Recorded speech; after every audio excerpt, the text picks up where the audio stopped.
So hello, beautiful business people. Yan. Ito ba ang dialogue natin, no? Sinasabi ba natin na nako, ako lang ang marunong mag-close ng sales sa business namin, parang ako noon, no? Sinasabi ba natin na hindi marunong mag-follow up ang aking mga staff o kaya sinasabi ba natin sa sarili natin na kapag wala ako, walang magbebenta sa business ko? Now, how many times have we heard these words from business owners who are stuck being the only salesperson in their company? Tinitingnan ba natin ang mga successful business owners at iniisip na sila lang talaga ang magaling magbenta pero hindi natin alam na may trained sales team pala sila na tumutulong sa kanila, 'di ba? So, what if I told you that learning how to properly train your team to close sales can be the difference between a business that depends on you and one that grows even when you are not there? So, welcome aking mga anak no sa ating Facebook Live. And today is Tuesday again, kaya we have another episode ng ating Nego Show, Meet My Friend series. And today, I'm so excited to have you all here. So, dahil maraming mga first-timers, I'll just give a short intro ha. Ako po ay isang retired business owner na may 40 plus years of experience. And among them, naging franchisee po kami ng Chowking for 18 long years, a licensee of STI College in Zamboanga City for 28 years. At may experience din po tayo sa mga computer repair shops, pension houses, and jewelry stores. So today, our business is focused on the jewelry stores. We have 27 branches na po in Mindanao. And kaming mag-asawa na ipasa na po namin ito sa aming mga anak because now I am just focusing to be an author, a business mentor na para sa inyo, and the coach also para makatulong sa mga Filipino entrepreneurs, women and couplepreneurs. Okay? And ang gusto kong mangyari is matulungan tayong lahat so that we can grow our businesses easier and faster. Ang aking mission po is sharing yung ating mga hard-earned lessons. 40 plus years po na balde-balding luha yung iniyak ko para matutunan ko lang itong mga lessons na to para hindi nyo napagdaanan itong mga struggles na pinagdaanan ko. And if you want free lessons, alam kong napapanood nyo tayo, no? 1 million na po ang ating followers sa Facebook. Kahapon, that was a very, very good news I woke up to know. 2 days ago pala. No? And I'd like to celebrate that with you. So marami pa po akong mga free resources na ilalabas. So join us sa ating starter kit by visiting maminegosyo.com. Yan. So it's maminegosyo.com if you want to get more free resources and if you also are interested in becoming one of my coaching clients. Yan. Sign up lang po dyan sa ating link na maminegosyo.com at may tatawag po sa inyo para makapag-schedule ng call. Yun. So, today, I'm so excited kasi ang laki ng tulong nitong ating guest sa akin, no? At ang topic na pag-uusapan natin ay secrets to training your team to close more sales. 'Di ba? Napaka-importante ng sales. Kahit na anong ads ang gawin natin, kung walang sales, wala tayong income. Kaya bago ko siya tawagin, may background story ako ng konting chismis, kwento tungkol sa kung paano ko siyang na-meet. Actually, bagong friend ko ito. Actually, a few months ago, I attended the Millionaire Mind Intensive for the 8th time na yata. 7 or 8, I don't remember. Ang dami kong mga taong na-meet doon. At this guy, lumapit sa akin at sabi niya, Mami, pwede bang makipag-picture? So, nag-picture-picture kami. Marami kasing lumapit, so hindi ko talaga siya masyadong natandaan. But then, after a few weeks, when I was looking for someone to help me look for a telemarketer dahil kailangang matawagan yung mga tao na nagre-reach out at gustong magpatulong kung pwede ko silang ma-mentor or ma-coach. So, hindi ko na ma-follow up lahat and therefore I needed help. And because of that, I was asking around, tinanong ko yung aking buddy na si Janice Senyorin de la Cruz and sabi niya, naku, meron, I have the right person, the exact person that I will introduce to you. So, pinakilala niya ako dito sa ating guest. Alam mo anak, ito yung one lesson na natutunan ko sa buhay. In life, yung maraming mga ganyan no? Mga hindi mo talaga inaasahan, pero nagiging blessing ang meeting ng mga taong hindi mo kilala at naipapakilala sa atin. At the right place, at the right time. At ang tawag dyan ay synchronicity. Ewan ko if you're familiar with that word, no? Synchronicity. Kaya, since nandito kayo, tulad nung nangyari sa akin, no? When I met this guy, ang laking ginhawa dahil he started to help me do the calls, do the telemarketing para makausap ko, ma-schedule yung aking mga one-on-one calls, mga clarity calls with people who are interested to be my coaching clients. Kaya sabi ko nga, since nandito kayo, hindi ito accident. Dahil pwede namang hindi nyo nakita yung balita na siya yung magiging guest ko, 'di ba? Pwede namang meron kayong travel or whatever na activity. But you are here and therefore this is not an accident. It is providential that you will also be meeting him tulad ko. So, without further ado, I'd like you to help me welcome yung aking inspiring na bagong kaibigan, the powerhouse in client acquisition and sales training, founder of iVoice Outsourcing BPO and 10X Freelancers PH, si Mr. Christopher Trasporto. Ayan, Sir Chris, thank you very much for joining us today. Kumusta? Hello everybody. Thank you so much for joining us today, 3 p.m. Alam ko lahat medyo ganitong oras, Mami En. Ako personally medyo inaantok ako kapag nasa bahay ako, no? But we would like to say thank you everyone for being here, for joining us here. Grabe yung energy. Nafe-feel ko yung energy ngayon kasi number one in sales, Mami En, we know all of it. Energy is everything. So, kaya dapat yung energy natin. So, ngayong hapon is mas mataas. Thank you so much. Mr. Energy himself. So, Sir Chris, can you tell us about your journey? Paano kang naging expert sa pag-close ng sales at saka pag-train ng teams? Kasi ang laki ng tulong sa akin at I'm so happy and excited. Sige, go!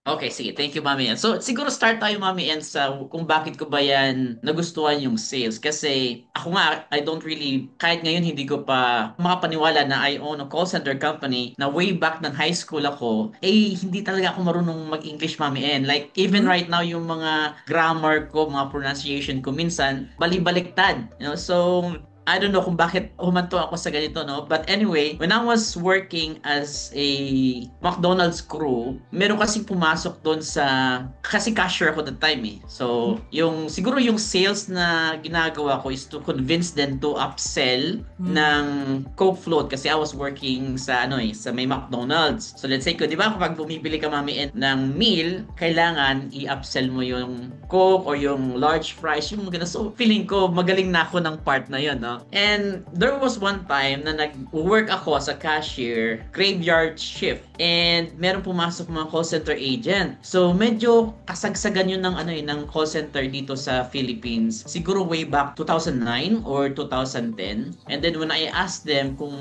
magkano, kasi ang gaganda ng mga accent po nila. And then sabi niya sa akin, can I order one Big Mac? Sabi ko, ang ganda ng word ng pagka-pronounce ng Big Mac. So yun yung nagustuhan ko. Sabi ko, ang ganda ng pronunciation. So sabi ko, ano work ninyo? Kasi ganoon ako ng time na yun during siguro mga ako noon, mga 20 years old or 18 years old, di ko malala. So, yung curiosity level ko, grabe. So, tanong ako ng tanong habang nagpupunas ako ng mesa nila, tanong ako ng tanong sa kayo nag-work. Then they share with me na sa call center daw and then kung magkano yung sahod. So, nagka-interest ako kasi malaki yung sahod nila. Remember, when I was working sa my McDonald's, I'm only getting paid for like 25 pesos per hour. Tapos sila, they are earning 12,000 to 15,000 per month daw. So malaking bagay na po yun, Mami, and for me. Sabi ko, sige nga, try ko yan. And then, nakapag-join ako nakapag-learn ako training sa may training ng call center sa Iloilo. And then, after that, nag-apply ako sa mga call center, pero siguro 4 o 5 company yung nag-turn down sa akin. Kasi hindi ko nga alam kung paano sagutin, Mami, and ang mga questions nila. Very basic question, Mami, and what do you do in your usual days? Okay. Imagine, the word usual itself, hindi ko alam kung anong ibig sabihin po nun. Yes. And then, siguro nag-apply ako sa dinami-dami ng call center na in-applyan ko, na-notice ko na paulit-ulit ang questions. Okay. So sabi ko, why not gagawa ko ng sarili kong script? Pag tinanong nila yung isang question, bago nila tatanungin, i-explain ko na lahat. So, nang napadpad ako ng Makati, that's the first call center na pinasukan ko, I was just a survey agent. Parang nagsasurvey lang kami ng mga tao for charity in Australia and UK. Hindi ganun kalaki ang sahod, Mami En. Kasi especially kapag nasa Makati ka ngayon, di bang yung cost of living sa Makati medyo mataas. Hindi siya ganun kalaki. Pero meron kaming sales account. Yung mga nagsusurvey, kami naman yung ngayon yung tatawag sa mga na-survey na leads para bentahan ng raffle tickets. Yun yung pinaka-start ng journey ko as a sales agent. So, from there, naging top agent ako ng account na yon siguro first month. And sabi ko nga yung curiosity level ko, grabe. Before ako nag-start mag-dial, tinanong ko muna yung team leader ng company na yon. Sino po ba yung top agent nyo dito? Binigyan niya ako ng tatlong top agent. Sabi ko, pwede bang wag muna ako mag-dial? Paupuin mo muna ako sa tabi nila. And what I noticed is, tatlo sila, magkakaibang strategy nila on how to generate sales. So what I did, nilista ko lahat ng strategy nila, Mami En. Tapos nang umuwi ko ng bahay, kinumbine ko lahat yun, Mami En. Yung tatlong tao na yun na magagaling, kinumbine ko yung strategy nila. Tapos pinag-isa ko. Nang bumalik ako, after 1 month, naging top agent ako ng company. So tinaasan ko sila. Tatlo sila, kinumbali ko yung strategy nila. And then, after that, nag-apply naman ako sa another company to get, syempre, kapag nag-learn ka na ng sales, you're always looking for a much better or much harder na account. Kasi kapag mas mahirap, mas malaki yung bayad. So, yun. And then, tuloy-tuloy na. So, inaral ko lang ng inaral yung sales. So, that's my journey po. Wow. Sa sales. Okay, wow. I'm learning so much from you, Sir Chris, no? So, ewan ko kung may napapansin kayo, may natututunan kayo. Ang number one na nakita ko kay Sir Chris is meron siyang ambisyon. Hindi siya just contented sa kanyang existing financial situation. Kaya nakita niyo yung kwento niya na many times tumataas yung kanyang level sa sales, no? Sana ganun din. And another word na paulit-ulit, sana napansin ninyo, no? So we're just extracting lessons from the people we're interviewing here. The word curiosity. Curious siya. Bakit ganito? Bakit ganun sila? Bakit angat sila sa akin? Tapos kahit na ilang beses siyang na-reject, hindi siya tinanggap, nag-apply siya ng nag-apply, okay lang, no? Naghanap siya ng mga ways kung paano siya makakadiskarte. Kaya yung script, remember this, okay? All business owners, if we are rejected, it does not mean that failure na tayo. Kung hindi, hahanap tayo ng solusyon sa ating mga problema, and when we will be able to find the solution, that's when tayo makakapag-level up. So, one thing we can do, sundin natin yung ginawa ni Sir Chris, combine the strategies of success. Sino ba yung mga successful people? Ano ba yung pinagagagawa nila? And observe a lot of people, be curious, and then combine them. Kaya, kinombine niya, gumawa siya ng script, sumunod, gumawa siya ng sarili niyang strategy, and naging better siya doon sa mga taong ino-observe niya. No? So, kaya dahil doon, naging successful si Sir Chris, and until naging business owner na siya, right? And that is his journey. So, Sir Chris, paano naman yon? Paano mo naisipang magbukas ng sarili mong agency tapos na mag-train sa mga staff? Okay. So, nakapagbukas ako ng sarili kong agency after I trained my staff kasi nang nag-resign ako sa call center, Mami En, I started freelancing eh. Meron kasi akong friend, also MMI graduates, na nag-guide talaga sa akin kung paano maging freelancer, paano mag-work sa bahay. Kasi when we were working sa call center, Mami En, and I'm not sure kung may mga call center agent dito na nakikinig, but for sure they will agree with me na kapag tumataas yung sahod mo kasi sa call center, tumataas din po yung spending habits mo. Na kailangan mong bumili ng bagong damit, maki-jive sa iba, pumunta sa Starbucks o kung saan-saan. So, kahit sumahod ka ng, let's say, 80,000 a month, kukulangin at kukulang. Aabot sa point na kukulangin at kukulangin ka. Especially if wala kang MMI training, no? Hindi mo alam kung paano gamitin yung pera. So, naging victim ako ng part na yon. Now, sabi ko, why not mag-freelancer ako? Kasi pag nasa bahay ako, wala akong expenses sa pagta-travel. So, I can save a lot of money. And me and my wife, nag-met kasi kami sa call center eh. So, when we started as a freelancer, dalawa rin kami nag-work from home. And we noticed na yung 1 month namin kinikita sa call center that time, sabi namin, kaya palang kitain within 1 week. Wow. Sabi ko, okay, well, this is good. Sabi, and then tuloy-tuloy siya. And then umabot sa point na sabi ng client ko, sabi niya, Chris, you are really good on what you're doing. Sabi niya, meron ako nakausap ng mga call center agents sa Philippines, but I haven't found anyone like you talk the way like you do. Sabi na, I could have paid you right now $56 per hour. Kasi tinanong ko siya, based doon sa mga nakausap mong agent or freelancers, how much do you think I am worth sa'yo on an hourly rate or hourly basis na pag-hire? Sabi niya, I could pay you up to $56 per hour. So, $56 per hour, mami, I'm not sure kung magkano yon. Siguro 2,500 or 3,000 na per hour. So, lalong lumakas yung loob ko. So, and then, nakahanap ko ng client na sabi niya, Chris, why don't we do this? Bibili ako ng mga computers, mag-set up ka dyan sa place mo, and I want you to train 2 or 4 more people. So, ayun, doon nag-start siya, mami, and nag-build kami ni Mrs. ng parang home office po muna. May 4 na cubicle. And guess what, mami, ako yung carpentero, ako yung lahat. Ako yung naglagari. Ako lahat gumawa, mami, and I can share with you those pictures, yung humble beginning namin. And even up to the point na nagkaroon kami ng agency sa bahay kami, binabaha. Nagtatawag yung mga agent, binabaha yung paa. Yung abot tuhod po yung baha habang nagko-calls. And even may mga may mga bubwit, yung mga daga pang tumatalon sa computers nila while, habang nagtatawag. So, kapag naalala ko yung mga ganong time, so, always thankful sa Lord, no? Na binigyan kami ng ganitong opportunity. So, and then after that, tuloy na, nakahanap ako ng bagong client, nag-transfer kami sa another office. And remember yung sinabi ko kanina, mami, yung first company na pinagtrabahuan ko sa Makati from Iloilo, he became my partner way back 2018. Nagsarado yung office niya sa Makati,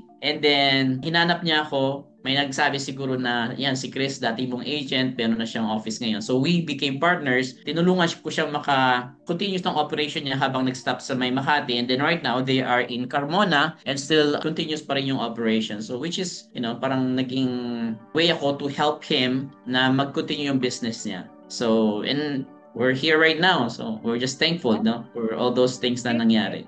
Galing, no? I don't know if you caught it, pero ang dami niyang binato sa atin na gems of wisdom. One is energy. Sabi nga niya, everything is energy. At natutunan namin yan pareho. Pareho kasi kaming graduate ng MMI or Millionaire Mind Intensive. Kaya kung mali yung energy natin sa pag-manage ng ating money, wala pa rin kahit na magkano per hour ang ating tatanggapin. And that is one of the things that natutunan din namin ni Sir Chris sa Millionaire Mind Intensive. Kaya every time na merong Millionaire Mind Intensive, I really invite people to attend. Not because I am an affiliate, that's besides the point. The point is, lahat ng aking iniimbita talagang lumalapit sa akin at nagpapasalamat because it's a different energy that you get from the MMI itself. Okay? Humble beginnings. Lahat tayo dumaan dyan sa humble beginning. No? Napaka masakit nung pinagdadaanan natin. Pero ngayong, when we think about it, we remember those days and nakaka-inspire. At saka ngayon, kaya namin kinikwento ito, not because nagbibiktim-biktim kami, sa Bisaya pa nagluluoy-luoy. No? It's not that. It is we want to share with you that meron din kaming mga pinagdaanan ng mga kwento na ganon. But then, life does not have to be always like that. 'Di ba, Sir Chris?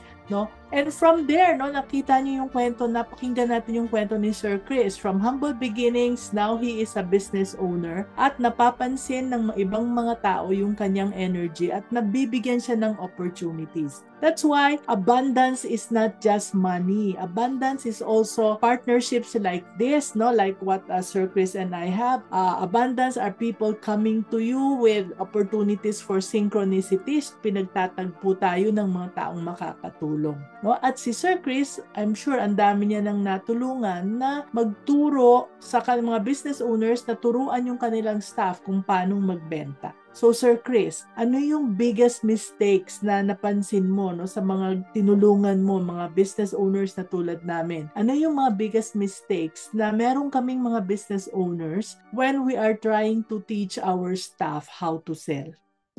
Siguro for me, Mami, and yung biggest mistakes ng mga business owners when they're trying to teach their staff kung paano magbenta, siguro una is yung walang clear na sales framework. When you say sales framework, ano ba yung step-by-step na gagawin? Let's say from interested customers or from nag-inquire lang na lead, from lead and then naging interested customers, up to the sales talk, up to the delivering the service or product, and then invoices, and then up to follow-up, and then resale. Kailangan meron ka kasing framework, yung step-by-step guide mo. Yung iba kasi, most of them, of the business owners, what they're trying to focus on is yung product knowledge lang. Hindi sila nagfo-focus sa buyer psychology na tinatawag. Nagfo-focus sila sa pag-train ng staff nila to memorize the features, but they don't focus on understanding the buyer's motivation. Bakit ba siya bibili? Kasi kunyari, meron akong phone, Mami N, and I want to sell it. And ang fino-focus ko yung features ng phone na to. But without asking sa kay customer kung para saan niya ba to gagamitin. What's the buying motivation from this customer? Kasi pag naintindihan mo kung bakit siya bibili, regardless kung anong features na meron niyang product mo or services mo, kung anong benefit niyan, you have to understand kung ano yung reason kung bakit siya bibili. What's the reasons behind? Makakapag-come up ka ng sales pitch mo para ma-convince siya to buy your services or your product. Kasi na-hit mo yung yung pinaka-center ng decision-making reason niya o whatever you call it. Kasi na-hit mo, yung mapapasabi yung customer, oh nga no, tama nga no. Parang ganun po. So, regardless kung anong benefits or features na meron yung product or services mo, you have to first really understand bakit siya bibili. And yun yung pinaka-biggest mistake, I guess, ng mga business owners. They're focusing on the product knowledge and the benefits instead of the buyer's psychology.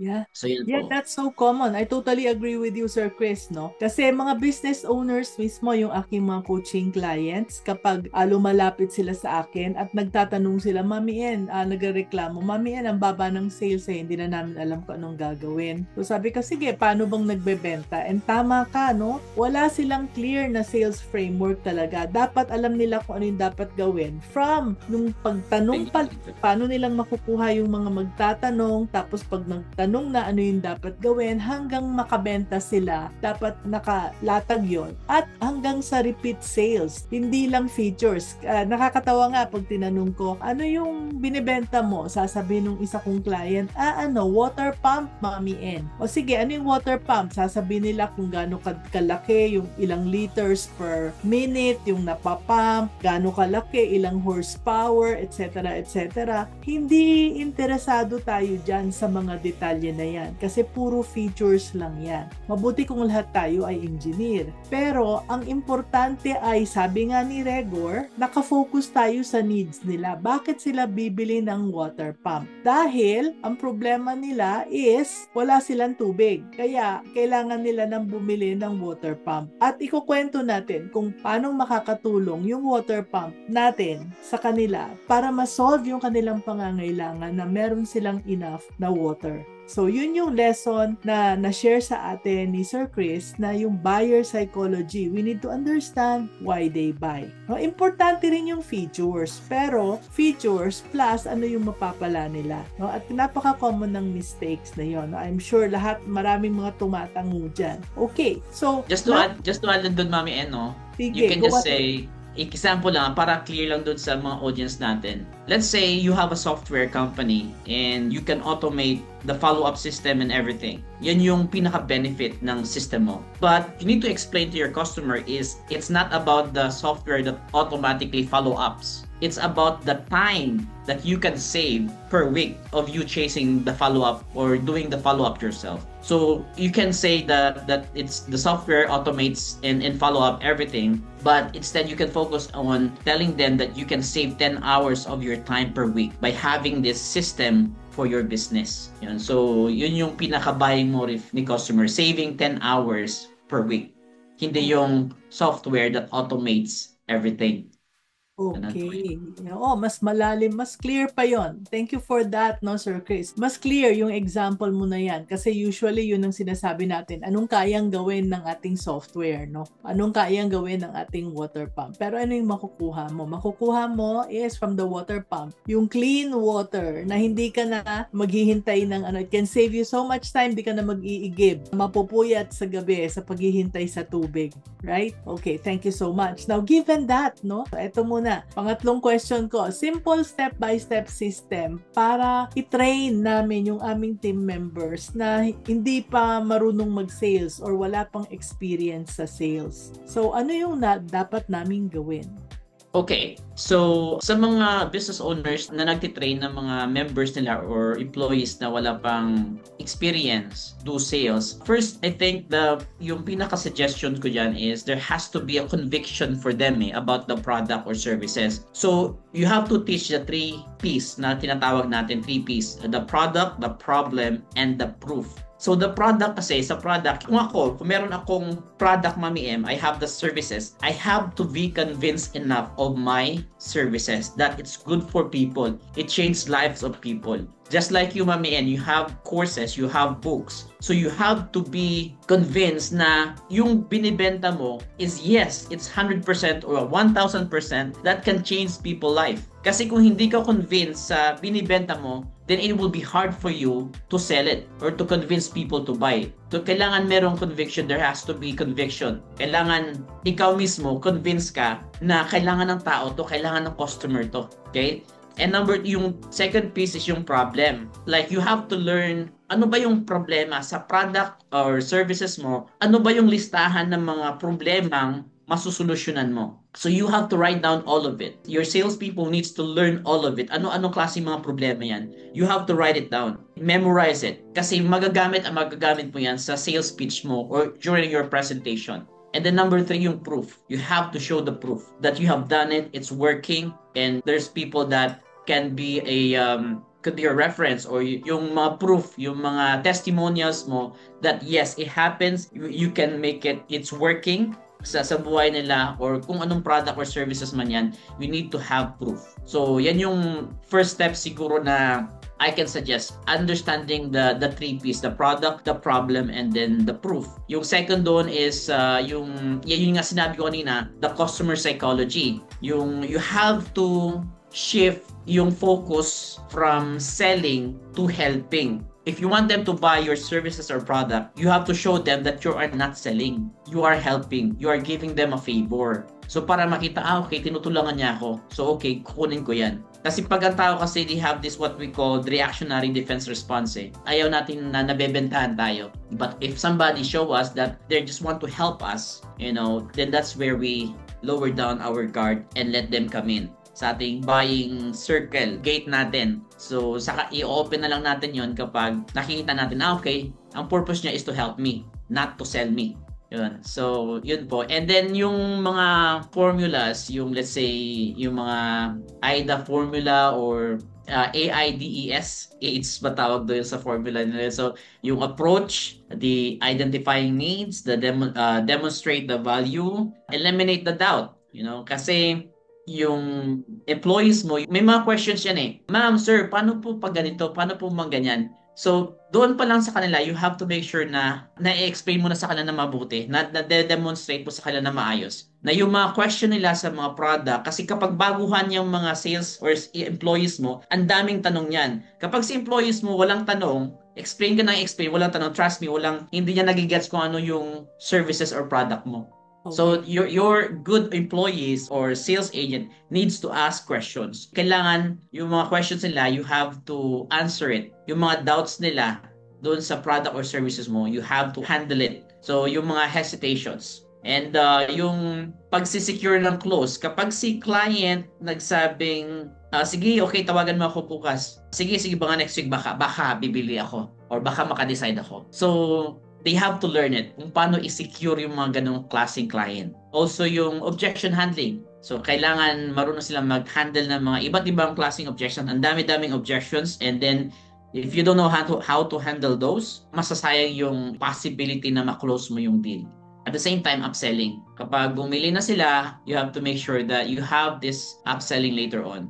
You have to make sure na they will feel na, parang nandun ka pa rin para sa kanila. Kahit bumili na sila sa'yo, you have to check with them from time to time, follow up, kasi kung isa lang yung binibenta mo, baka sa iba na sila bumili the next time. So make sure na marami kang offer sa kanila. When they buy your first product, you have to make sure na you get in touch with them. Kahit hindi sila bumili ng second product mo, just get in touch with them. Make them feel na, okay, you're always welcome. You can always ask me questions kapag meron kang kailangan, baka meron ako. Meron akong para dyan sa problema mong yan, kung ano man yung hinahanap mo. And then lastly, Mami M, siguro practice. So kung meron kang staff, kung nagbibenta man sila niyan ng kung ano mang binibenta, you have to make sure na they practice 2 or 3 times a week. Parang role play. Yung role play kasi, mas nag-i-improve ang presentation ng isang tao kapag nagagawa niya paulit-ulit every day.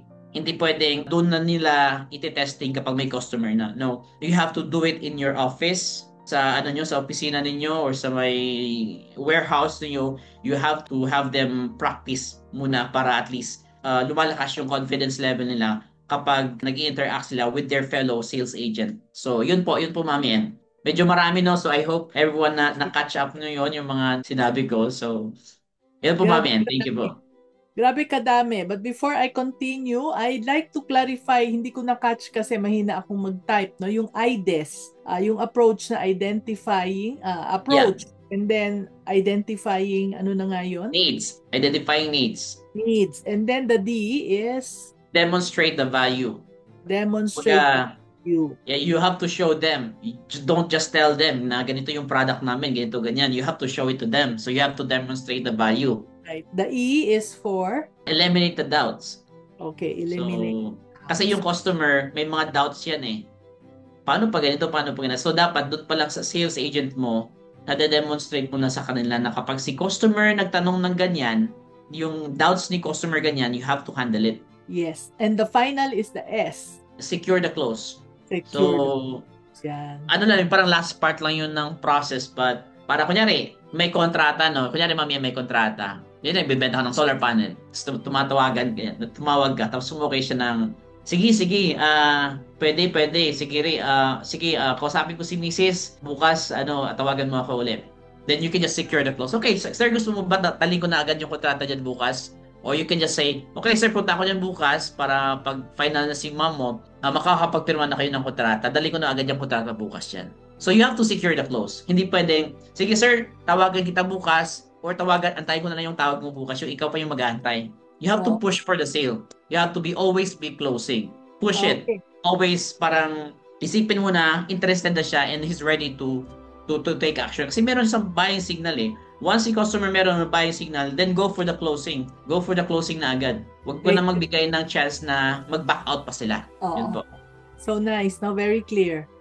Okay. Let's have a short commercial break lang po. Thank you. Thank you so much. Commercial break daw muna.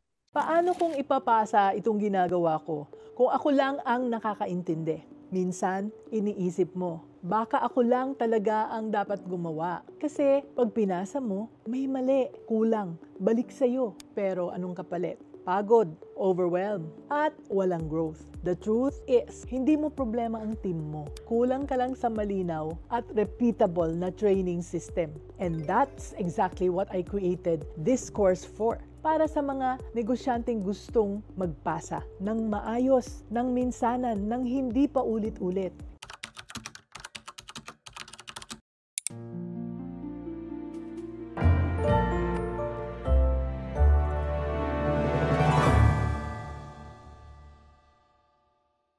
Yan, so doon sa mga nahihirapan na dahil overworked, overwhelmed na sila, tapos pag nagtuturo sila, pabalik-balik at hindi natututo yung mga tao, so paulit-ulit ang training. If you're interested, we have created a course for you. So you can enroll here and you can watch this many times as much as you can kasi lahat naman ito. The whole course is online. Tapos if you have any question, meron tayong meeting na every other week. I think it is once a month, no? Once a month you can ask the questions for 1 whole year. Yan. Okay. So, balikan natin, no? May nagtanong dito, sabi niya, so let's just clarify this, no? Si Daniel, sabi niya, the word marketing structure was mentioned multiple times. Pwede daw bang pakisimplify ito, especially for business owners, na hindi product-based yung kanilang business, pero service-based and also accommodation. Siguro may-ari siya ng Airbnb or hotel, something like that. Ano yung marketing structure para kay Daniel?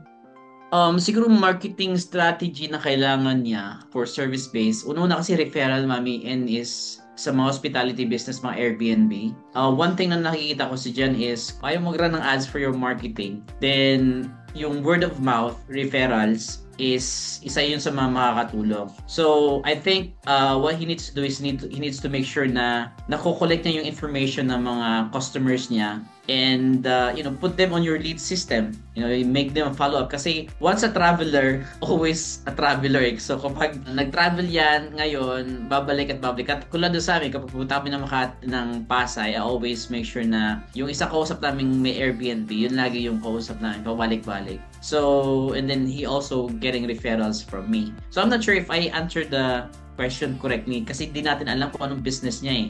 So, for the marketing, yeah, I think that's one thing na kailangan referral. Kailangan make sure na meron kang magandang referral system or yung word of mouth na marketing mo is mapaganda mo, ma-structure mo siya ng mabuti. Yeah. So, thank you very much for that, Daniel. No? Sana naging nasagot yung question mo. At this point, I'd like to clarify doon sa mga nanonood din na hindi ma-differentiate ang marketing at saka ang sales. I always teach this to my coaching client. Marketing and sales are two different things na hindi natin pwedeng ipaghalo-halo. Marketing is looking for people who will be your leads, potential customers. Yeah. Ipapaalam natin sa ating mga tao sa labas na ito ang pwede nating gawin. Pero tama din na nagtanong ka ng question dito, Daniel, dahil yung sagot din ni Sir Chris ay tungkol sa needs. Remember yung sinabi niya kanina na IDES?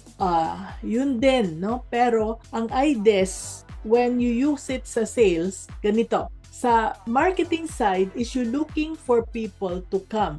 Just like before when we used to have a computer repair shop, service po yun, no? So, ang marketing namin is to let people outside know that there is such a thing called yung aming PC 911. That was the name of our computer repair shop. Paano malalaman ng tao kung nasaan kami? So, the marketing handles the posting sa Facebook, yung mga advertisements sa radio at saka sa TV dati, yung mga tarpaulins and mga billboards. That is marketing. Okay? Pag pumasok na yung mga tao doon sa tindahan namin or tumawag na sila, then trabaho ng sales na ma-convert yung inquiries into sales. In other words, marketing is getting inquiries to come in, while sales is talking to the inquiries, messaging them, and making sure na, sabi nga ni Sir Chris, making sure na hindi na sila aalis at bibili na sila. Yun ang difference ng sales. Okay? So if you're looking at marketing structure, it is from the leads. Okay, saan kayo mamimit? Saan kayo makikita? Sabi nga ni Sir Chris, yung referral marketing is very important. Sana nakatulong yun. Paano nyo makakapture yung mga referrals na yun? Tapos, paano ninyo sila bebentahan? Yung IDES at saka yung nandoon na sinabi niyang 6 points, no? Pati yung practice 3 times a week. From there, paano mo ititrain yung mga tao mo na ma-handle yung inquiries para bumili siya? At hindi hihinto doon, no? Meron pang upselling at follow-up. Isa sa mga steps is objection handling at meron tayong question dito na nagtatanong, no? How do you handle price comparison? Sabi ni Kate, which is my exact next question, no? So, how do you teach your team to handle customers who say, teka, isipin ko muna, no? Sabi mo kanina, Sir Chris, na wag niyong pakakawalan ng hindi nakakabili. So, paano kung ang reklamo is ang mahal naman ng presyo ninyo? How do you handle that? Okay, so that's a good question, no? And that napaka-interesting na question yan, Mami. And listen very carefully, guys. Ilan tayo dito? 41 na viewers, okay? So, I have this phone. Meron ako dito, Mami, sample lang, no? I have this iPhone 13 and then iPhone 16 Pro. Pareho siyang phone. Pero kung maka-text, maka-Facebook, lahat, parehas lahat, right? Almost the same, walang pinagkaiba. But why is it people will buy yung iPhone 16 compared to this 13? It is because people will not, it doesn't matter of the value. It's about the, as it doesn't matter about the price. It's the value that you are giving. So, minsan, especially sa mga car dealers, kapag bibili ka ng sasakyan, kahit mahal yung sasakyan mo, if the customer sees the value of it, nagiging mura siya. Ay, mura lang pala. Minsan, even sa mga restaurant, kapag minsan pagpupunta ka doon, pag hindi mo nagustuhan ang food, let's say 300 yung presyo niyan. Tapos hindi mo nagustuhan yung food, sabihin mo, mahal naman nun, tapos ganun yung lasa niya. Pero kung pupunta ka sa restaurant, bumili ka ng dish nila, let's say mga worth 1,500. Tapos ang sarap. Tapos nang binigyan sa yung bill, ay, 1,500 lang yun. But it's the same food. So what I am saying is, the price doesn't matter kung yung value or yung services na nakukuha ni customer sa'yo is you can 10 times the value. So, if the customer is seeing 10 times the value of what they are paying for, nagiging mura. Let's say, meron akong binibentang meron isang agent din doon na nagbibenta ng condo sa'yo. My price is 2.5, their price is 2M. And almost the same yung features lahat, yung mga gamit, yung size, almost the same. Kaso, yung isang agent, nag-present lang after niyang shake hands, gano'n lahat. Pero ako, nang ako yung minute mo, pagbaba mo pa lang sa may jeep, sa sasakyan, pinuntahan na pinayungan na kita. Pag upo natin sa restaurant, nag-meet tayo, ako yung bumili ng food, ako yung nagpa-order, even yung cup ng bote ng tubig, ako pa yung nagbukas and then ibibigay sa'yo. Ako naglagay ng kape, ako pa yung naglagay ng kanin.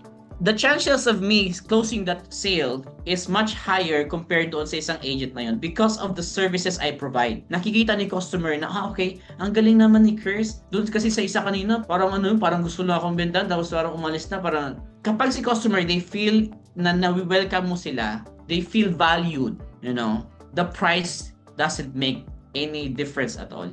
Hindi nagiging problem yung price. Even you, ikaw, pag pupunta ka sa may mga mall, kapag pupunta tayo sa mall, pag bibili tayo, kahit mahal sa bench, kahit mahal sa kasi yung mga tao doon, pag wini-welcome ka, napapabili ka na lang eh. So, yun, that's one thing na you have to understand that it doesn't, unless siguro yung presyo mo sobrang mahal na, no? Pero kapag yung presyo mo is alam mo naman na yung service na nakukuha ni customer or yung value ng product mo nakukuha ni customer is 10 times of what you're asking for, hindi nila makikita yon. Nakikita nila yung services, yung value na pinoprovide mo sa kanila. Hindi sila masisilaw sa presyo. So, yeah, that's my input with the price. Yeah. So, I agree with you, no? Tulad kahapon, kwento ako, no? Nagpunta kami sa Tagaytay because we had some friends. And then, maraming beses pumupunta kami sa Tagaytay, kumakain kami ng bulalo doon sa mga very well-known na restaurants. But yesterday, we decided to try yung sa taas, sa palengke ng Tagaytay. And we had our bulalo there. No, the price was low. Oo, pareho ang bulalo. Now, the question is, am I going back there? Yes, maybe. Maybe, one of these days, babalik ako dun sa palengke na yon kung ang issue ay price. Pero kung ang issue ay value, babalik din ako sa mga restaurant na mamahalin. Doon sa Tagaytay mismo. Why? Iba eh. Yung iba kasi, nandoon ka, kumakain ka ng pero gusto mo overlooking ka sa volcano. Hindi ba? Yeah. Gusto mo na may nagsiserve sa'yo at mainit yung malambot yung bulalo. Hindi tulad nung kahapon na nakain namin ng matigas. Kasi siguro bagong luto, no? Samantalang the other restaurants talagang pinalambot talaga nila and they know you get the same beef but a different value. So doon sa nagtanong tungkol sa what if they will ask you na napakamahal ng presyo mo, no? Sabi nga ni Regor, price is what you pay, value is what you get. Sabi niya ganon. No? So, doon sa nagtanong na pag nagtanong sila na bakit ang mahal ng presyo mo, hindi na kami bibili sa iyo at mahal? Ang ibig sabihin lang nun sa inyo ay hindi nyo naipakita yung value ng product ninyo. Ano ba yung binibili nila? Okay? So, show the value so that you will be able to sell. Alright. So, I have some more questions here pero dahil sa dami ng nagtatanong, siguro unahin natin itong mga questions na to. From Facebook is asking, may business daw siya right now and gusto niyang maglagay ng another branch sa mall. Yung one branch is already have profit pero may problem right now is wala siyang enough funds to put another branch which is in the mall. Wala daw silang tauhan ngayon at ang husband lang niya ang may tauhan na masakit sa ulo. Any recommendable advice please? So since we're not talking about sales dito but we're talking about tauhan. What can you share, Sir Chris, dito kay Janisa? So you don't have a choice. You have to find a new You have to find a new staff. That's what they call you gotta pay the price. When you say pay the price, kailangan mo talagang mamumuhunan. So you have to find another staff na matitrain mo kung yung existing ng partner mo ay sakit sa ulo. So mahirap minsan kapag masakit yung sa ulo, magiging sakit talaga din sa ulo mo yan kapag kukunan mo yun. So better to hire a new one na lang, no? So yun lang po. Yeah. So, excited kami actually ni Sir Chris Janisa, alam mo ba kung bakit? Dahil meron kaming nilulutong course na i-launch namin next month. And ang pangalan ng course na yon is Team na Marunong. Diyan, tuturuan namin kayong maghanap ng the right people, the right employees, kung paano silang ititrain ng tama para hindi sumakit ang ulo ninyo. Kasi hindi lahat ng empleyado ay pwede sa atin. Tama ba, Sir Chris? Yes, not all of them. Not everyone who applies is for you. Kaya i-fit natin yung trabahong binibigay mo sa kanilang qualification. And kapag nag-swak yon, then that is how you will be able to get the right team para magkaroon ka ng team na marunong. At kailangan mo talaga ng team na marunong, especially now that you are expanding. But in the meantime, baka interesado ka doon sa course natin na get one task off your plate. In other words, paano mong i-delegate sa isang tao mo yung ginagawa mo para mabawasan ka ng trabaho at makapag-focus ka sa paghahanap ng ibang mga business opportunities at makaka-focus ka rin sa pagte-train at mag-hire ng the right people.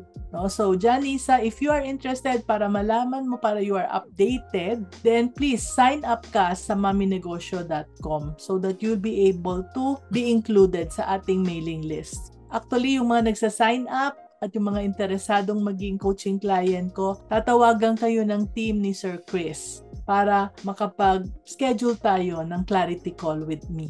Kaso mami, baka pag ako yung tumawag, sa akin na Oo, sa yung magtatanong.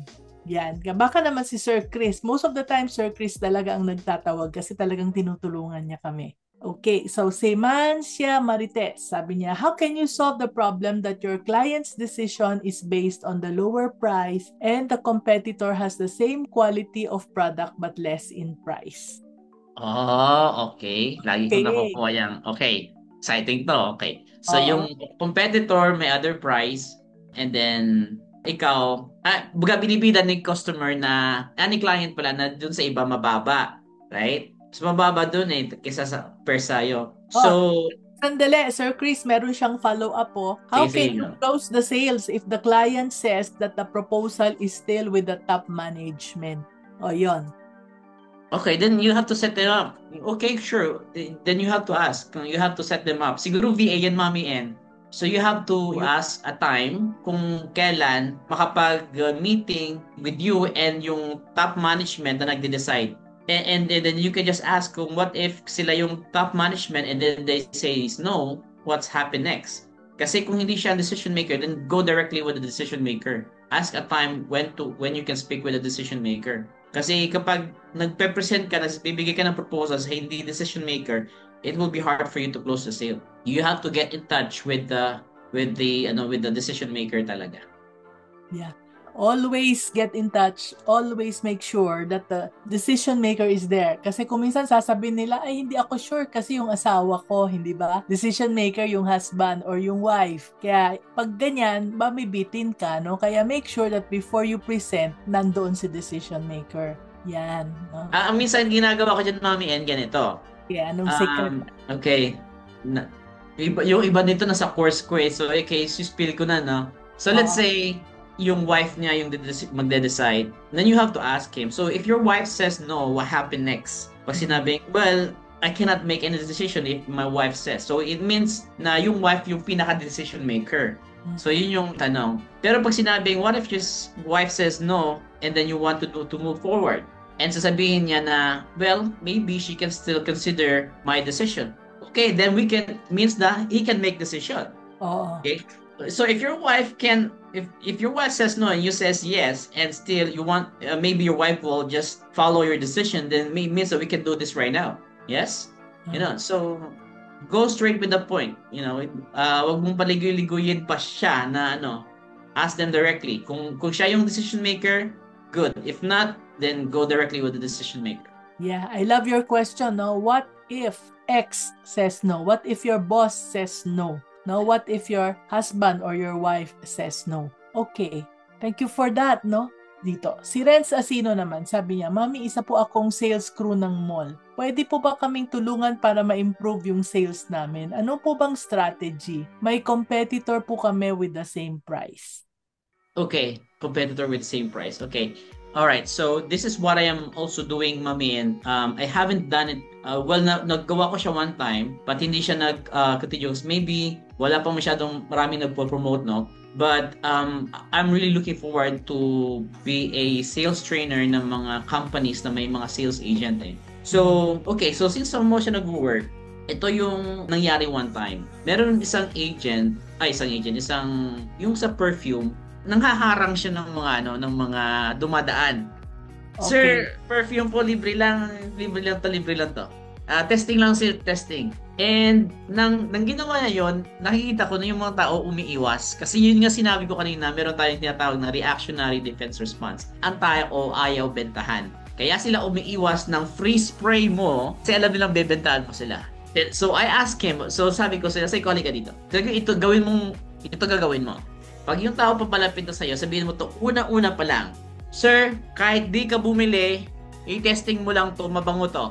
It's because of you saying, Sir, di mo kailangan bumili sa akin today, sprayan mo lang to, testing mo, mabango, sir. So dahil sa sinabi mo na, Sir, di mo kailangan bumili sa akin today, umagri siya. Nang umagri siyang mag-spray ka ng pabango, inamoy niya, nagustuhan niya, saka na mag-start ng sales pitch mo. Okay? So yung pinaka-hook mo doon, para lang lumapit siya sa'yo is, Sir, di mo kailangan bumili today. Or, Sir, kahit hindi ka bumili sa akin, okay lang. I-testing mo lang to kasi mabango siya. So, yun. So, that's one thing na ma-advise ko sa mga nagbebenta sa mall. So, actually, Mami, ang dami-dami yan. Pag minsan pumunta ako sa mga bench, papasok ako sa mga appliances, mga gano'n. Minsan si Mrs. kasi gusto ko kasi silang turuan. Tapos sabi niya, mamadali tayo eh. So yun, so that's what I am thinking, na mag-create ako ng kahit tutorial videos lang, maraming videos that covers everything na kailangan nilang malaman to how to really sell any product or services na, that you can close 95% of the time ng mga tao na nakakausap mo, especially if they're coming to you, if they're inquiring, So, yun. So, I am thinking of doing that aside from doing face-to-face training. So I hope it answers the question now ni sino yun. Okay, thank you very much for that. No, so Kate is asking, how do you handle price comparison? Okay, price comparison. Kapag sa price comparison naman ganito. Okay, listen to this very closely, guys. If the customer says mas mura sa iba, it's all about asking them the right question. Okay? Straight to the point mong question. Okay? So if they are cheaper, kung mura sa kanila, Sir, bakit di ka pa bumili doon? May I know why? Bakit hindi ka bumili?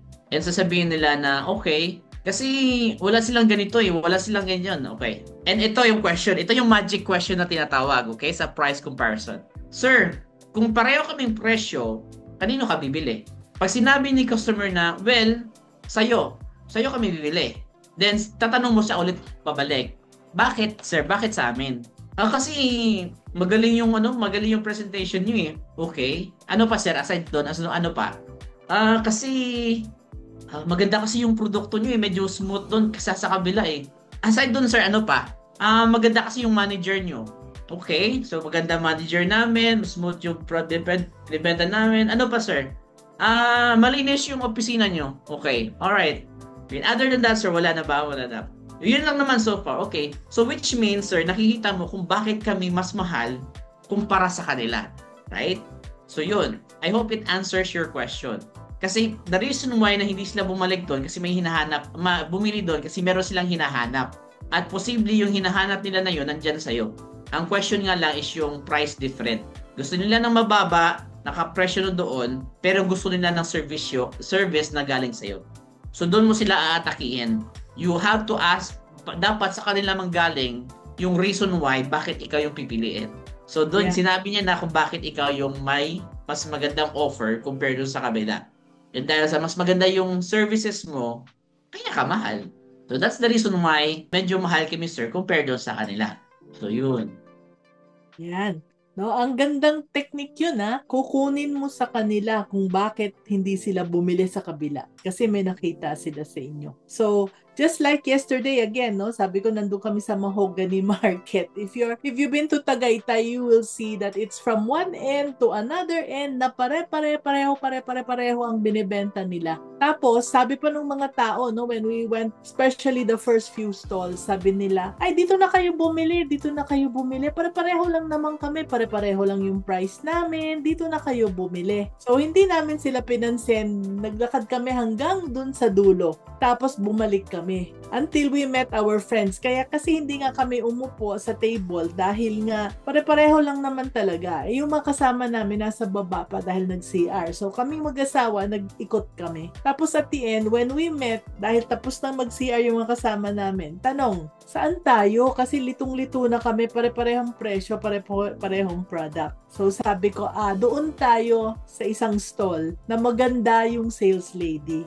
Very friendly siya, malinis yung kanyang mukha, at very accommodating siya, lumapit siya. And siya yung pinili namin. Doon kami umupo, doon kami kumain. No? Kaya hindi lang talaga presyo. No? So, how do you handle price comparison, Kate? No? Tama yun. Dahil mas maganda siya Kaya doon kami, samantalang, hindi naman ako lalaki, ba't ko pinili yung maganda? Kasi aliwalas yung mukha nung nandoon. No, mag-inang nag-handle nung kanilang stall. So, ganun talaga. Okay. So, ano pang ang tanong dito? May-ari daw siya ng salon, si Odo Ek Fermin. Anong magandang strategy na gagawin para tumaas ang sales? Strategy? Well, aside, you have to train your staff. Kasi minsan, meron dyan, Mami, and I know some of the company, they are spending a lot of money for the marketing. Pero kapag the marketing kasi is capturing leads, but converting them into sales, sometimes depends on your salespeople, yung mga nagfa-follow up. Marami kang leads pero hindi nagko-convert because your salespeople don't know what they need to do. So yeah, you really need to spend time to train your staff. They need to have a proper training instead of them kasi nagpapasahod ka sa kanila on a monthly basis and hindi mo na ma-maximize ang potential nila to close the sale. So, it's better to spend money to train them para mag-build yung number of sales nila instead of you just keep pushing them. Wala silang proper training. You're spending money every month tapos wala kang guaranteed na result pabalik because they don't have proper training. Ganun at ganun pa rin yung nangyayari. Kung ano yung nakukuha nila. So, hindi tumataas yung sales ninyo. Yeah, kailangan talagang may training. Hindi pwedeng basta bibitiwan mo na lang yung sales staff mo tapos bahala na si Batman. 'Di ba? So, si Celine, how do we best generate leads for sales for online agencies? Yan, ito linya mo to. May content agency daw siya kasi and they tried also offering other VA services. May tip ba na tungkol sa mga low cost lang muna then gradually mag-scale up? Ganyan ba ang technique natin? Celine, yes. Celine, this is one of the things that I'm teaching sa freelancer, 10x freelancers. Yan kasi yung line of business ko, I really teach people how, yung mga freelancers who wants to scale their business by closing clients, closing deals, and have their own agency, yung maging stable yung agency nila. And then, kasi ako from online agency na naging call center company na. So, yun. So, I invite you to join that as well. Para dun mas klaro lahat yung step by step lahat ng guide na how you can scale your VA agency. So we're on the same line of business. Yan, no? So, okay nga ngayon kasi meron ng tumutulong na mag-grow ang ating mga agency business eh. Dati talagang sariling sikap, no? I'm sure ikaw din, nung pisa ka, ikaw bahala na, no? Suntok sa buwan kung anong mag-work. Tapos pag hindi, diskarte again. Grabe, no? Oh, ito naman, si Kat. How about sa subcontracting services? Ano kayang magandang marketing strategy? Marketing. Then you can call contractors, companies, tapos offer them your services. Cold calling pa rin siya na mapapasok. So you need to have a list of your... Meron kasi kami Mami na clients sa US, they are into engineering company. Tumatawag naman sila sa mga other architectural firms para makipag-partner. Yun yung ginagawa nila. So I think siguro related siya doon kung construction or contractors. Tawagan mo yung mga iba't ibang engineering or architectural firm. Tapos kasi lahat yan, Mami may mga project na hindi nila kaya.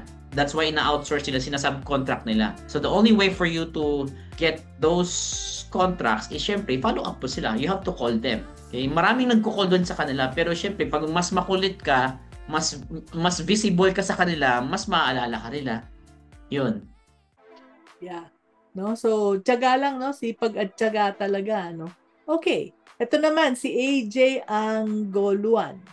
Sabi niya, hello, Mami and Sir Chris. 80 plus ang empleyado niya, white label web design industry. Oh, Regarding the sales framework, paano po ipapasok ni sales rep yung pricing after the call discovery? Hearing and providing solutions, pain points sa prospect. Paano po ipapasok ng smooth yung pricing kung hindi naman ino-open ni prospect yung pricing?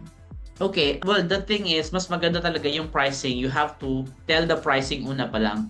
Ang problem kasi minsan kapag sa ibang mga presenter, gusto nila yung pricing sa last part. Pero sa akin kasi, personal experience, I have to tell them the price upfront. Pag sinabi kong my price is $10 or let's say my price is $10,000, parang una pa lang, first of all, before I start this conversation, I want to tell you that our price is $10,000. And then you wait and then you pause. Pag sinabi niya, well, that's too much. Yeah, well, it is. Even if it's only $1, it's still too much because you don't know the value. Now, let me show you what it's worth. Saka mo siya i-present. Pero ang kagandahan na handle mo na yung objection niya sa price, una pa lang. Kesa sinabi mo na lahat, tapos pagka sabi mo ng presyo sa last part, saka pa kayo magdidiskusyonan ng objection niya. Mas maganda, una pa lang, sabihin mo na, and especially if the customer is asking for the price, una pa lang, tell them the price right away. Wag mong itago. Wag mong wag mong i-keep na dapat basabi ko muna lahat ng benefit ng mga features para medyo gumaan-gaan yung loob niya para pag sinabi ko yung price sa dulo, agree na lang siya. Hindi ganoon eh. May mga senaryong pwede yon pero mostly, mas maganda, una pa lang, sabihin mo na agad, our price is this. Oh, expect mo na yon. Pag sinabi mo yung presyo sa una, hindi sila mag-agree. 100% ng customer hindi sila mag-agree. Okay, that's too much. Oh, that's too much. Yeah, of course it is. It's too much. Kahit sabihin natin na piso lang yan, mahal pa rin yan. Kasi bakit? Hindi mo pa alam kung anong pwede niyang gawin eh. Now, let me show you what's it worth. Or let me show you kung ano yung magagawa nito. Okay? So yun. They will stay on the call. Kasi malaman, okay, sige nga, pakita mo nga sa akin kung $10,000 nga yan. Sige nga, tingnan natin yan. So, ganun siya. Ang galing, no? So, talagang, this is coming from somebody who has been doing it for years. Na yan yung technique na nag-work. Kung ako talagang, i-explain ko na lahat, mapapagod na, matutuyo ng dila ako, sasakit ng lalamunan ko, tapos at the end, pag sinabi mo yung price, ay patay. Maganda nga yung gagawin. Maybe I will also try that. No? Thank you very much for that, Sir Chris.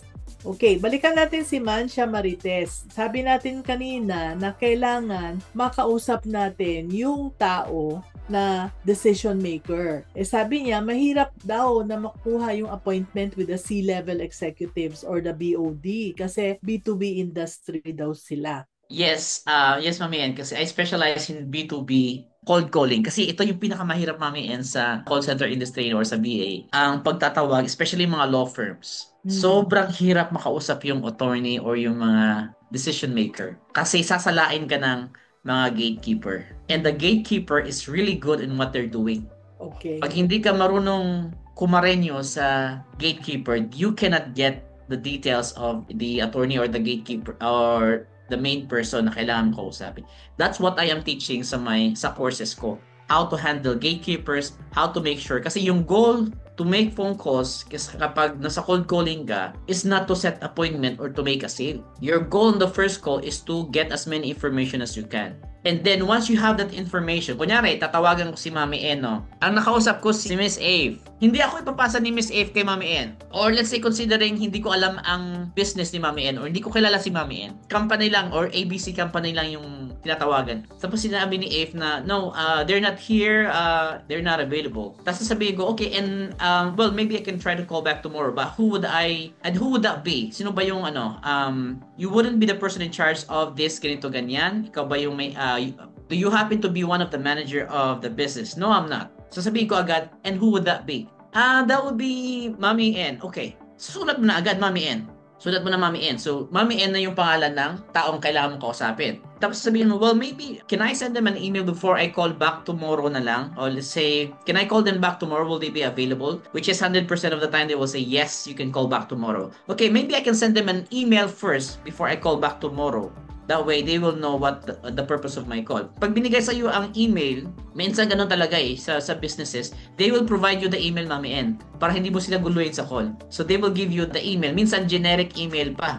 You know, so mga info@abccompany.com. It's okay. Just get the email. Okay? Tapos pag sinabing, no, I cannot give you the name, just email us. Okay, that's fine. Just give me the email. Tapos pag sinabi kong, alright, and who do I need to address the email to? Kanino ko siya i-address? You can address it to Mami N. Okay, si Mami N pala yung pangalan ng ano. So next time, pag tatawagan ko siya pabalik, hindi na ako magdadaan doon kay Ave. Sasabihin ko na lang, can I speak to Mami N? No, she's not available right now. Who's this? Sino to? May appointment ka ba sa kanya? Is she expecting your call? Ang gagawin mo lang is just say, no, just tell her this is Chris. Yun lang yung sasabihin. Just tell her this is Chris. So para i-expect ni Ave, okay, kakilala to ni Mami N eh.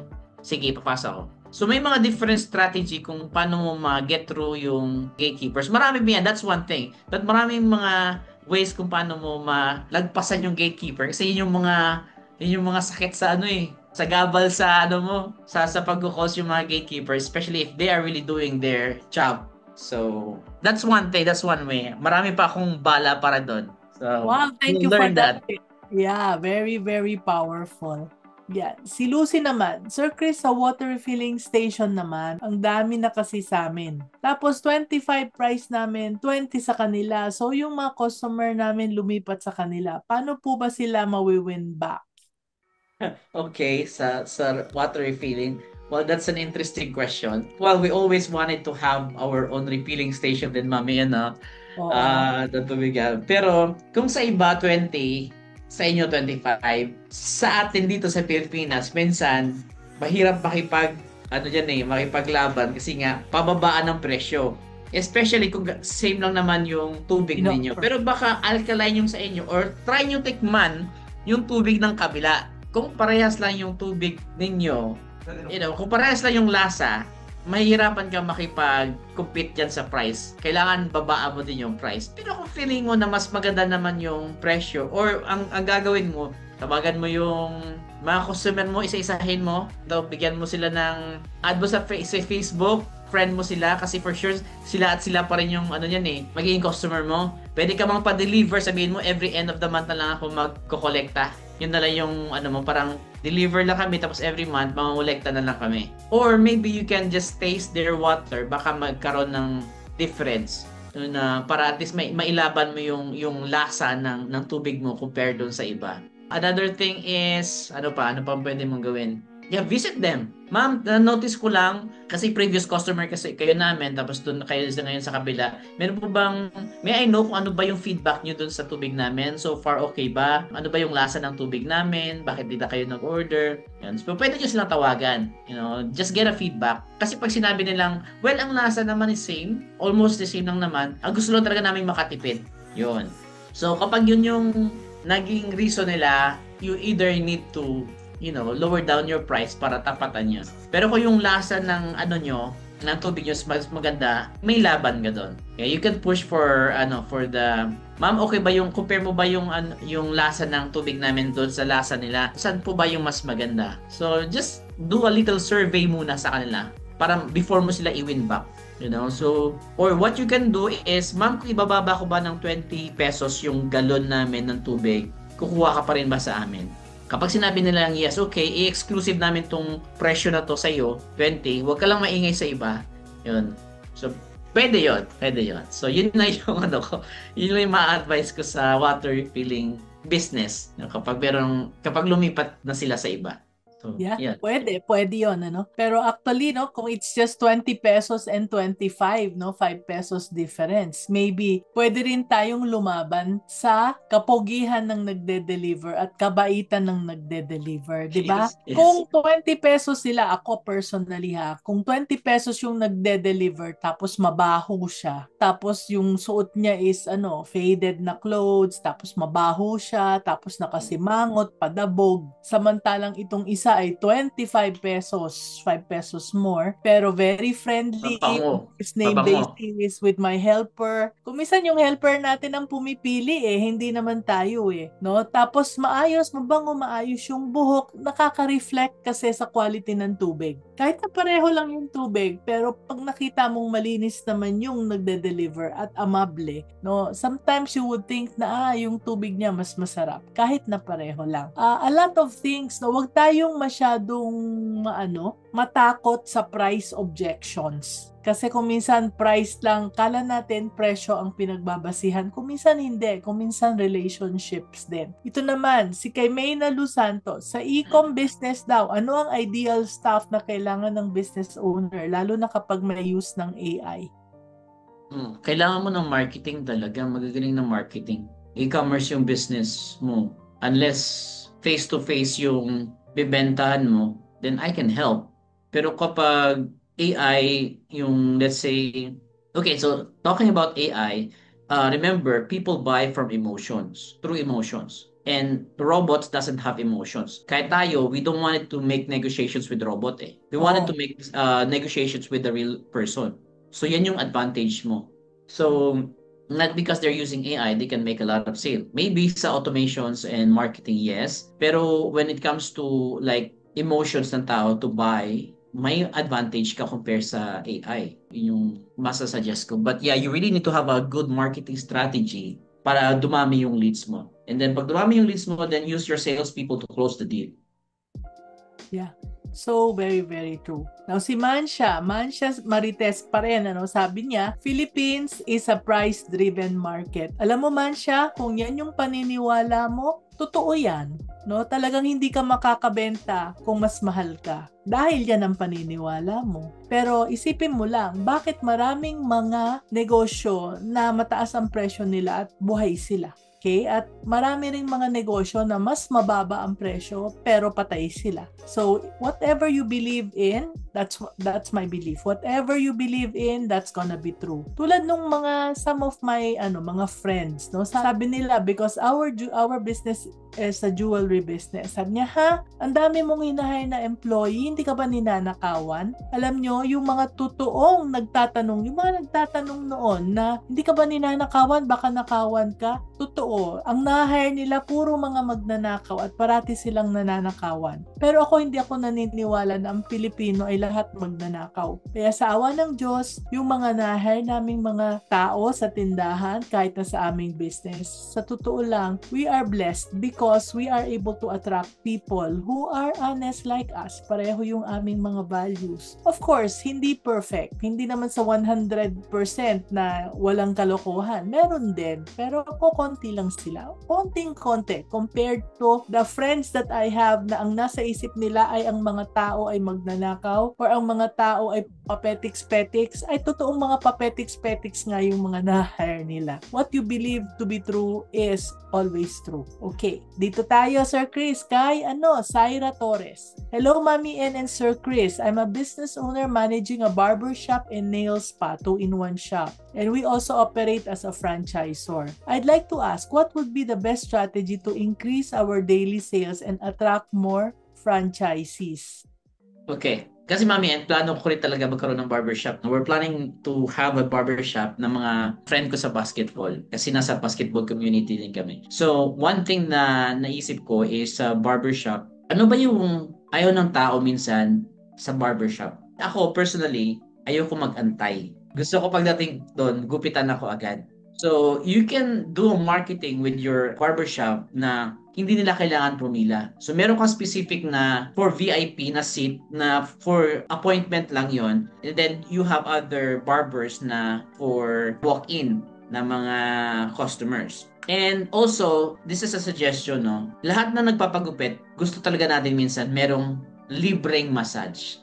Yes. So, yung mga nagmamassage, minsan, saglit lang. Wala pang 1 minute tapos na after ng gupit. Why not give a free massage with, let's say, 5 minutes. 5 minutes massage, kung gusto lang i-extend bayad sila. Pero sa 5 minutes massage, sasabihin natin libre yon. But guess what? Yung nagmamassage na yon, ay nagpapamassage na yon, if they like what you're doing in 5 minutes, hindi naman magpapalibre yun eh. Magbibigay at magbibigay yun ng tip. So hindi lugi yung barbero na nagmamassage. So, that's one thing. It's also with sa mga nagsaspa. After ng paglinis ng pa, give a little massage sa mga customer. I-centralize nyo na lang ang tip kung gusto mo. I-centralize nyo yung tip para merong mapupunta kay company sa barbershop. So, tapos pag nakita ni customer, ay, maganda yung foot spa dyan kasi nagbibigay sila ng free massage sa paa. Maganda yung barbershop dyan kasi nagbibigay sila ng 3 to 5 minutes na libreng massage. Ang ganda dyan. Doon na ako.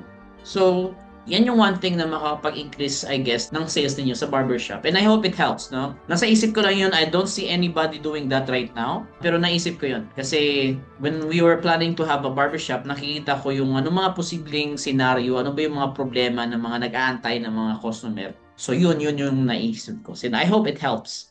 So, yun ang ang narinig ko is that aalamin natin ano ba yung mga frustration natin. Kausapin natin yung mga taong gusto nating ma-attract, no? Kausapin natin yung mga customers na gusto nating ma-attract and we ask, okay, ano ba yung hindi mo nagustuhan doon sa barbershop na yun? O ano ba yung mga sana meron silang ganito? Sana meron silang ganito. Minsan sa ating sariling experience lang 'di ba, Sir Chris? Tulad ng kwento ni Sir Chris. Experience lang niya yun. Ayaw niya nung naghihintay siya. So that could be something that you can add to your business. Okay? Again, it's not all price ha. Pag sinasabi niyong Pilipinas ay price-driven market, ang mangyayari is talagang maniniwala tayo dyan. Pero titingnan niyo, barbershop nga. Yung barbero sa kanto is magkano? 50 pesos, 75 pesos. Tapos merong barbershop na 500 pesos.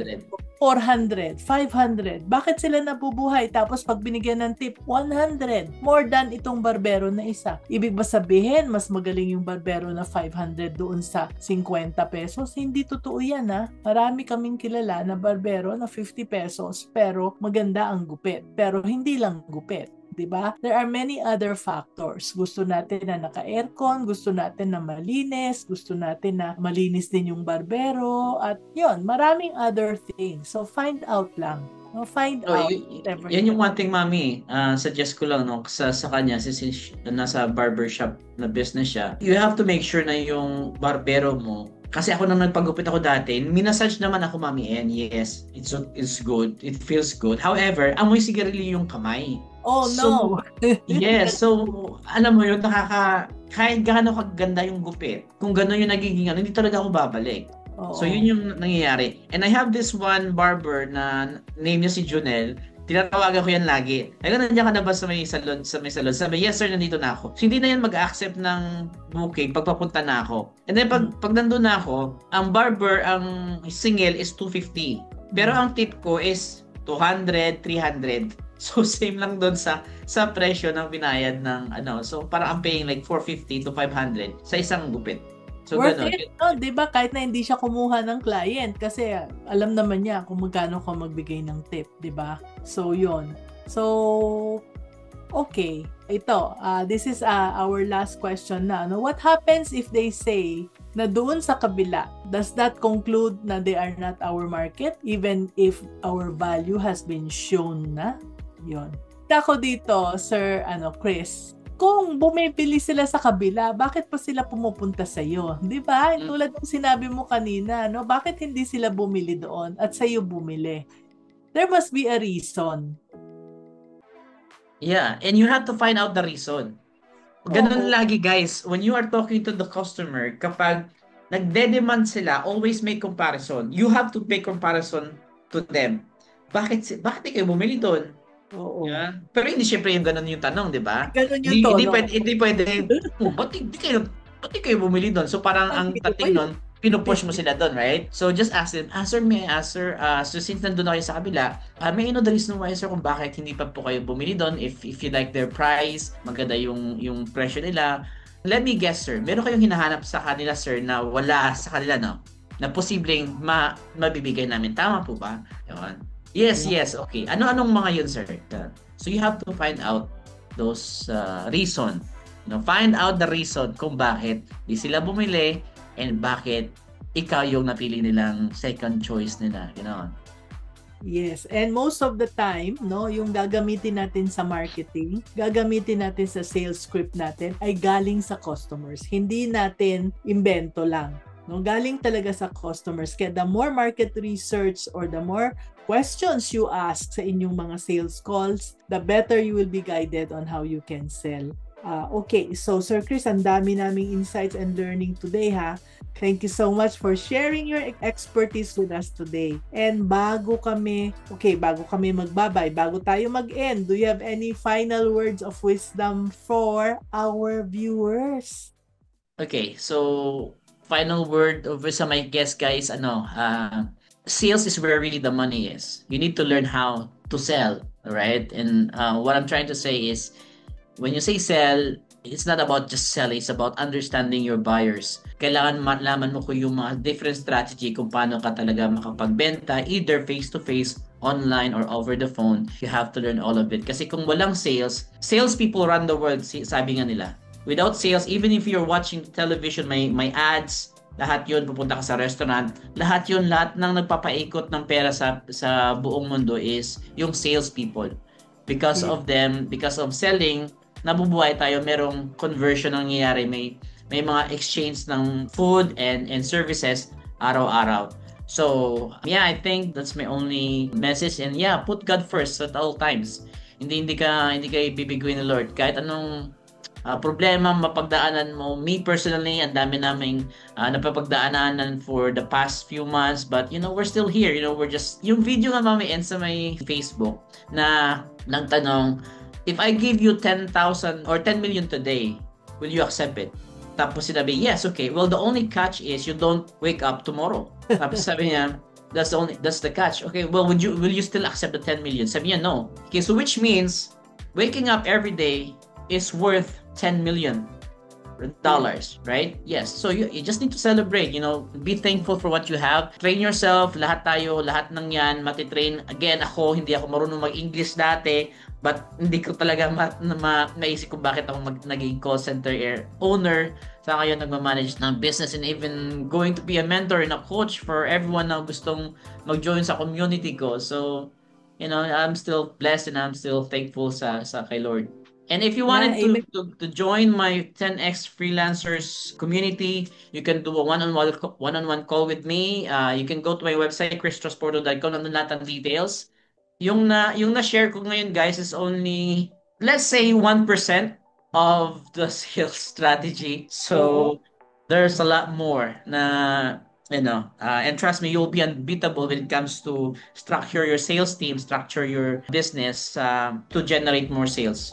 Yeah, yung mga structure na yan, hindi kasi yan one size fits all. Yeah. Kaya marami kayong matututunan kay Sir Chris. No, tulad namin, nung nagpatulong kami, hindi lang siya basta nagbenta kaagad, no? Nung nagpatulong kami na magkaroon ng sales clarity calls, talagang kina-qualify niya muna kung sino ba yung mga tao na bagay yung clarity calls para sa kanila at sino naman ang mga taong mas bagay yung ibang products para sa kanila. Sino-sort out niya talaga depending on the needs of the people who are asking. Para hindi masayang yung mga oras ng mga customers at mag-aano pa, kung ano-ano pa ang gagawin, mas madaling matutulungan if we know the needs of the customers. Yan. No, so maraming salamat ulit Sir Chris, no. It's been a really a big honor to have you here. If you found value today, no, remember to sign up for our newsletter and starter kit. Again, maminegosyo.com, and remember also to get in touch with Sir Chris sa kanyang Facebook page at saka sa offer niya, yung pagtuturo niya, kami din mag-e-enroll dyan, I'm sure. So we will learn how to sell and sell better. And if this has been a good time for you, may natutunan tayo, join us again next Tuesday. And thank you very much everyone. See you next Tuesday, and until then, keep shining and keep being business-minded Pinoy.